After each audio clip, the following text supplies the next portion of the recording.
Adonai, you have been our dwelling place throughout all generations. Before the mountains were born, or you brought forth the earth and the world, from everlasting to everlasting, you are God. You turned men back to dust, saying, return to dust, O sons of men. For 1,000 years in your sight are like a day that has just gone by, or like a watch in the night. Today we're going to read the 4 servant songs of Isaiah. The 4 servant songs of Isaiah.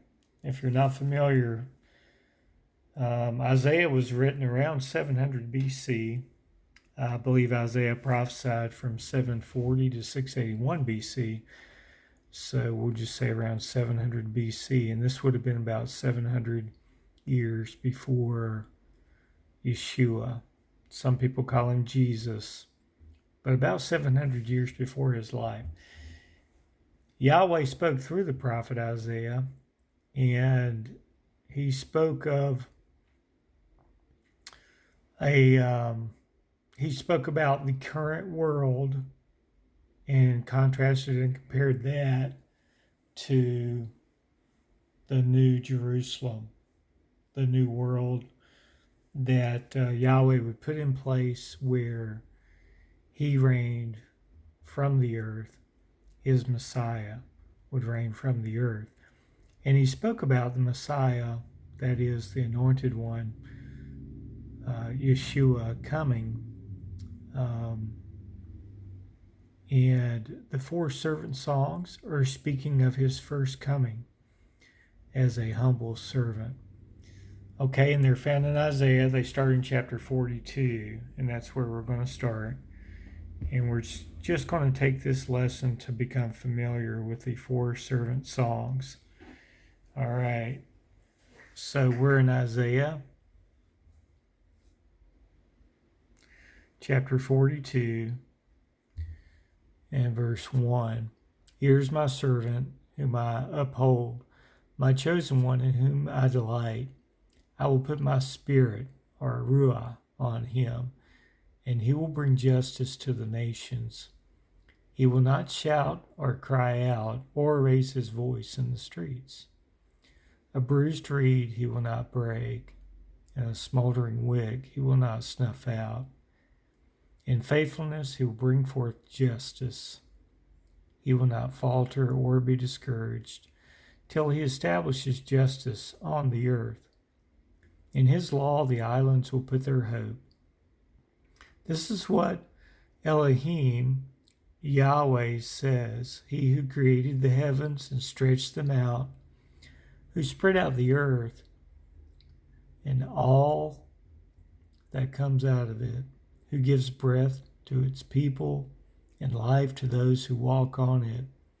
I, Yahweh, have called you in righteousness. I will take hold of your hand. I will keep you and will make you to be a covenant for the people and a light for the Gentiles, to open the eyes that are blind, to free captives from prison, and to release from the dungeon those who sit in darkness. I am Yahweh, that is my name. I will not give my glory to another, or my praise to idols.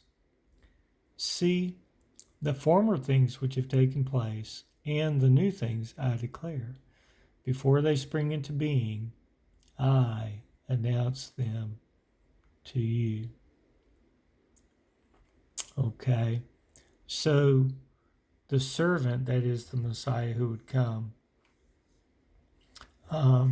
we see this is true about Yeshua. He did not shout or cry out or raise his voice in the streets.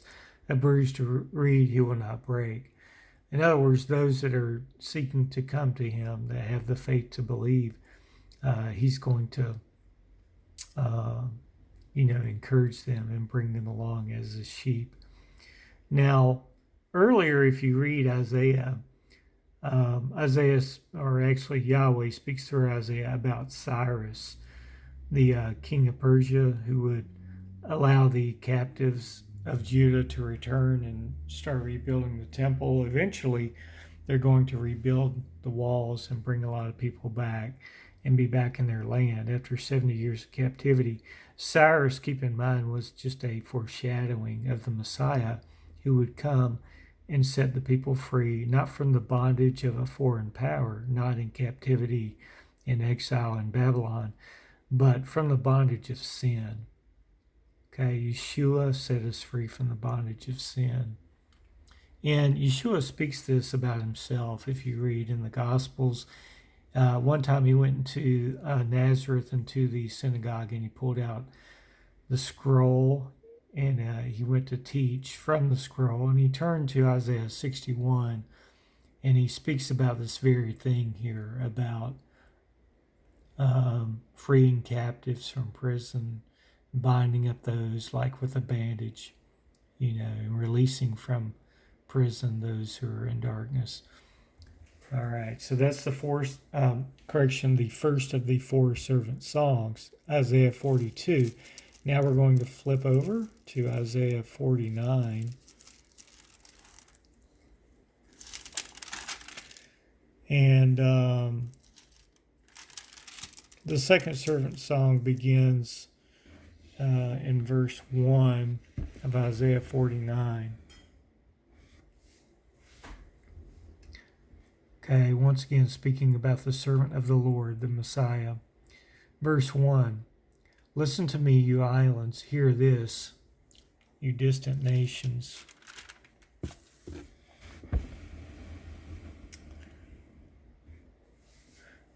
Before I was born, Yahweh called me. From my birth, he has made mention of my name.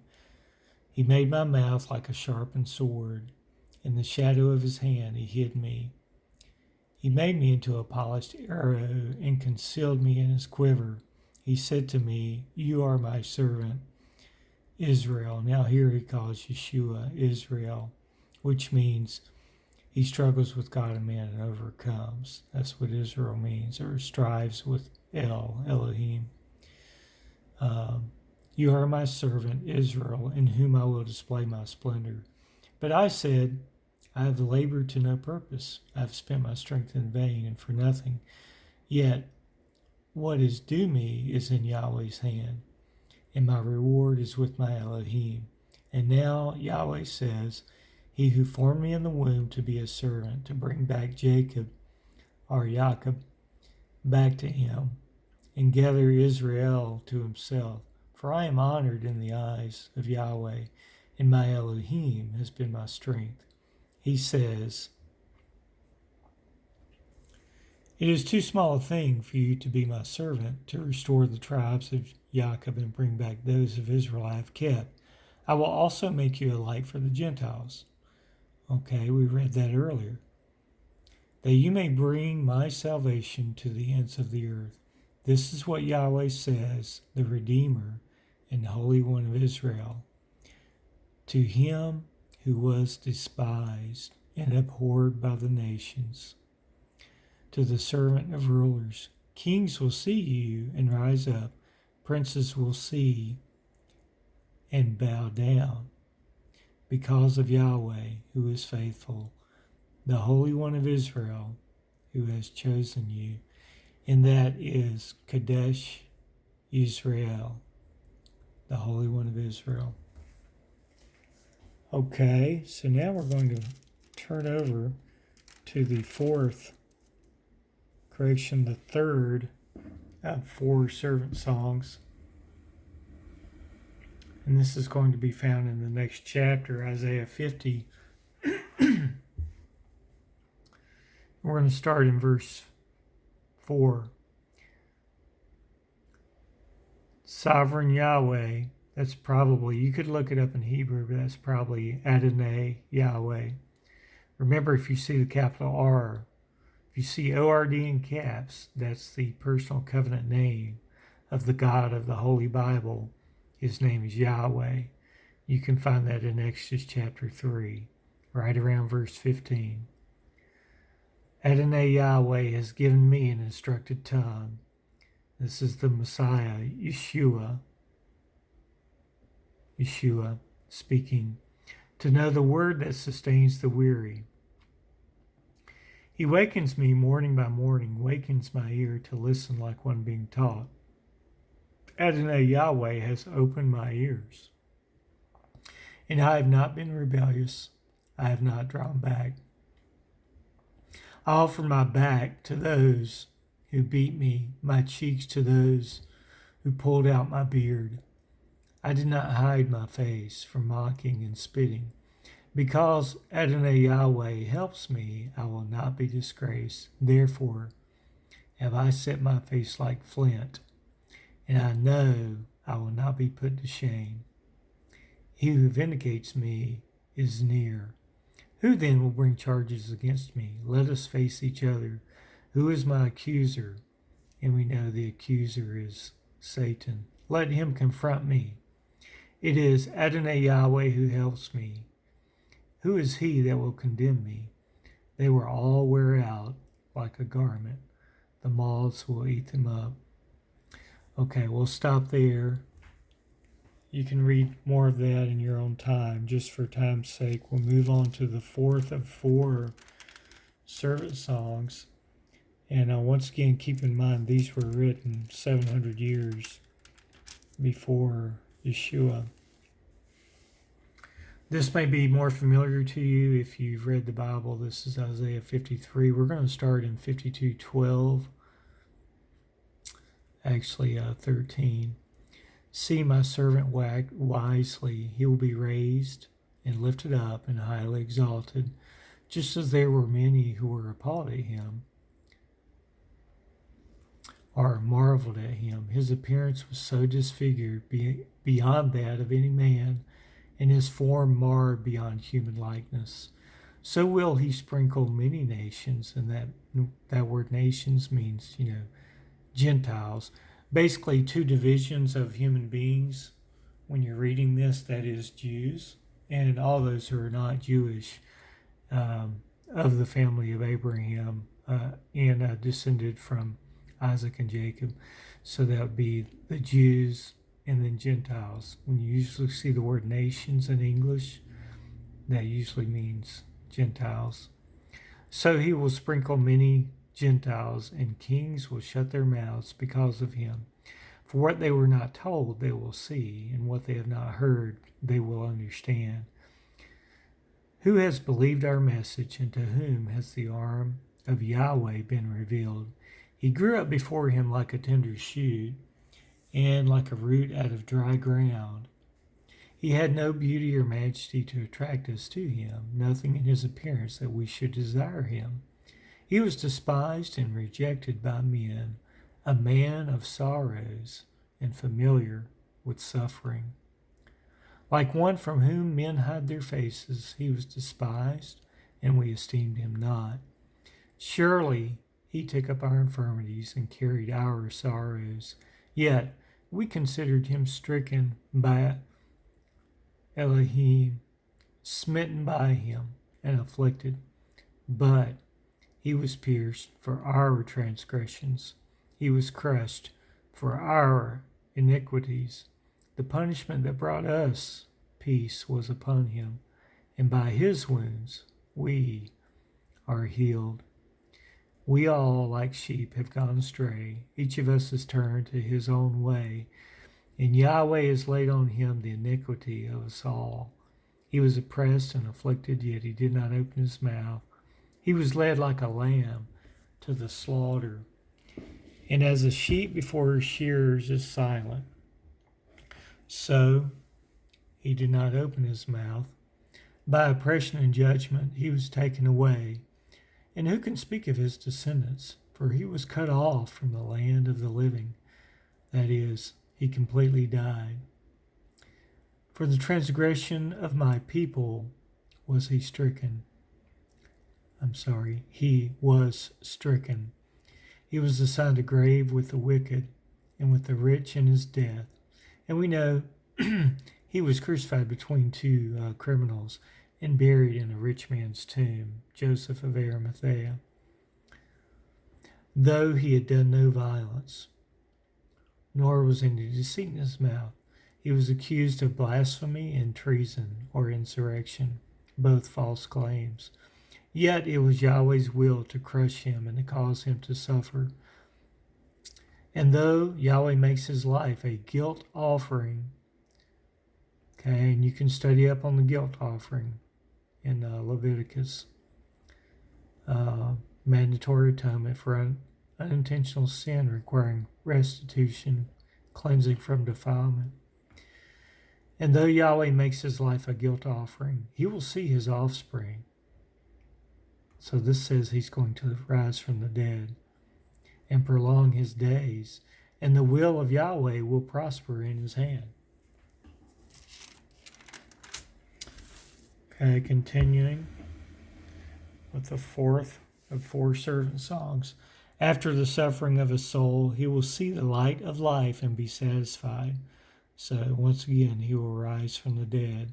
By his knowledge, my righteous servant, the Messiah Yeshua, will justify many and bear their iniquities. Therefore, I will give him a portion among the great, and he will divide the spoils with the strong or numerous, because he poured out his life unto death. Okay, he completely died and was numbered with the transgressors. We spoke about that earlier. For he bore the sin of many and made intercession for the transgressors. The transgressors are us, because all of us are born in sin. And now, those are the four servant songs, but I want to finish by reading Isaiah 55, because this speaks of those who will or will not accept the message. Invitation to the thirsty. The message is that we can't save ourselves. Look at my earlier video about why and how to be saved. So God himself comes and sheds his blood so that we can be made right with Yahweh and return to his presence. So paradise lost becomes paradise gained once again. Okay. Invitation to the thirsty, Isaiah 55, starting at verse 1. Come, all you who are thirsty, come to the waters. And you who have no money, come, buy and eat. Come, buy wine and milk without money and without cost. Why spend money on what is not bread, and your labor on what does not satisfy?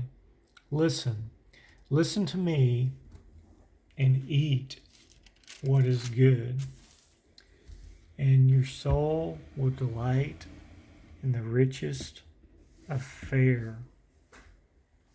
Give ear and come to me. Hear me, that your soul may live. I will make an everlasting covenant with you, my faithful love promise to David. Okay, and Yeshua was the son of David who came and will fulfill the Davidic covenant, 2 Samuel 7, and he'll reign from Jerusalem during the millennial reign. Verse 4, see, I have made him a witness to the peoples, a leader and commander of the peoples. Surely you will summon nations you know not, and nations that do not know you will hasten to you, because of Yahweh your Elohim, the Kadesh Israel, the Holy One of Israel, for he has endowed you with splendor. Seek the Lord while he may be found. Call on him while he is near. Let the wicked forsake his way, and the evil man his thoughts. Let him turn to Yahweh, and he will have mercy on him, and to our Elohim, for he will freely pardon. For my thoughts are not your thoughts, neither your ways my ways, declares Yahweh. As the heavens are higher than the earth, so are my ways higher than your ways, and my thoughts than your thoughts. As the rain and snow come down from heaven and do not return to it without watering the earth and making it bud and flourish, so that it yields seed for the sower and bread for the eater, so is my word that goes out from my mouth. It will not return to me empty, but will accomplish what I desire and achieve the purpose for which I sent it. You will go out in joy and be led forth in peace. The mountains and hills will burst into song before you, and all the trees of the field will clap their hands. Instead of the thorn bush will grow the pine tree, and instead of briars, the myrtle will grow. This will be for Yahweh's renown, for an everlasting sign which will not be destroyed.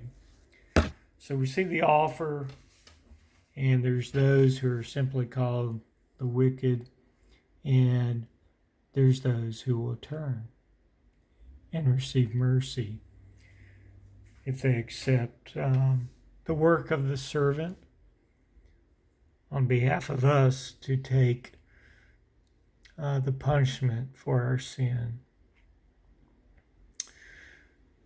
Well, those are the 4 servant songs, and you should study these in your own time if you want to learn more. And that's all we have for today. May Yahweh add his blessings to the reading and the study of his word.